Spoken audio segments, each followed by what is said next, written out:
أعوذ بالله من الشيطان الرجيم. بسم الله الرحمن الرحيم. يا بني إسرائيل اذكروا نعمتي التي أنعمت عليكم وأني فضلتكم على العالمين. واتقوا يوما لا تجزي نفس عن نفس شيئا ولا يقبل منها عدل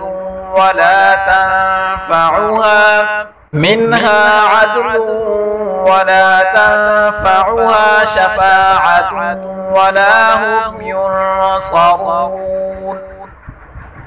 وإذ ابتلى إبراهيم ربه بكلمات فأتمهن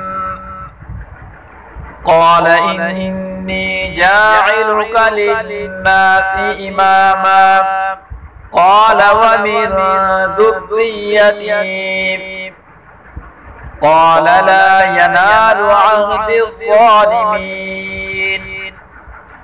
وإذ جعلنا البيت مثابة للناس وأمنا واتخذوا من مقام إبراهيم مصلى وعهدنا إلى إبراهيم وإسماعيل أن طهرا بيتي للطائفين والعاكفين والركع السجود. وإذ قال إبراهيم رب اجعل هذا بلدا آمنا وارزق أهله من الثمرات من آمن منهم بالله واليوم الآخر قال ومن كفر فأمتعه قليلا ثم أضطره إلى عذاب النار وبئس المصير. وإذ يرفع إبراهيم القواعد من البيت وإسماعيل ربنا تقبل منا إنك أنت السميع العليم.